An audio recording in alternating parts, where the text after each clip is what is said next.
only is it broken, George, but I think that it's in crisis. And I think your intended message listeners are probably aware of it, even if it's unconsciously. And I think marketing's in crisis for two particular reasons, and they are quite different in and of themselves, but they are nonetheless connected.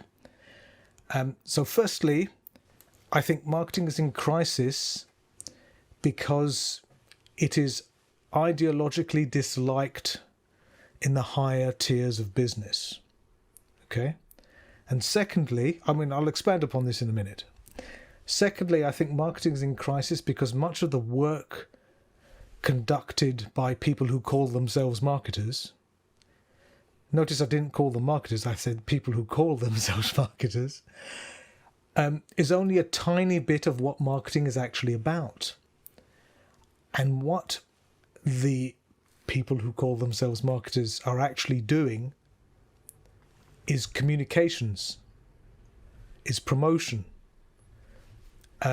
which, if we go back to the 4 Ps of marketing, is, only 25% of what marketing is.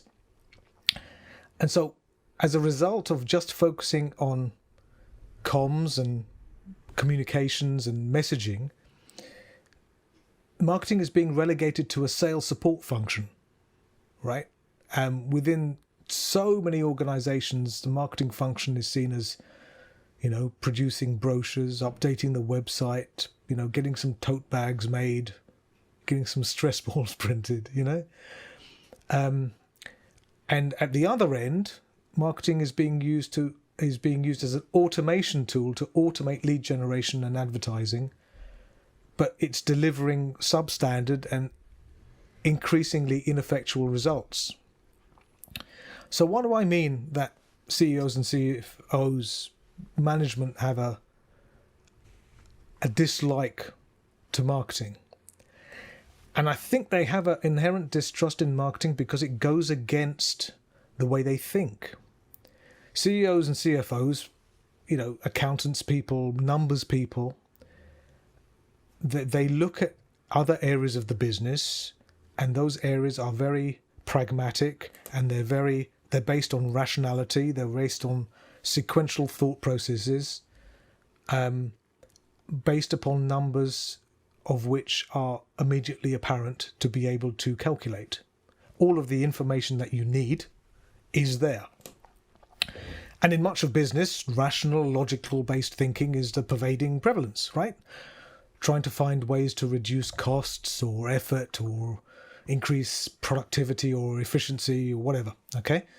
And what's happening is this way of thinking is now being extrapolated into marketing because the goal is to reduce the effort and cost by automating and mechanizing the process, right?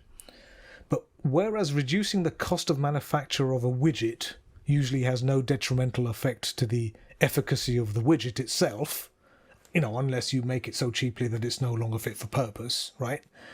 But reducing the cost of the manufacturer of marketing invariably reduces its effectiveness because the arbiters of effectiveness are much more than the constituent parts, okay? So business processes based on rationality and logic presuppose a fixed and rational target.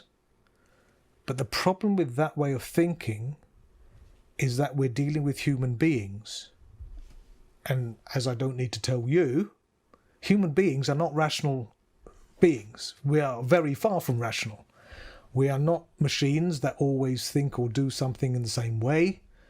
We don't behave logically or rationally in every circumstance. And our behavior is extremely context dependent. Which means effective marketing involves out-of-the-box thinking and experimentation. Stuff which finance people see as superficial and irrational. And so what happens is if you're coming at this type of discipline with an economics brain, you're trying to create a quantitative fallacy where everything has to make sense, everything has to be measurable, and everything has to be quantifiable. Because it's based on the assumption that life is like physics, right?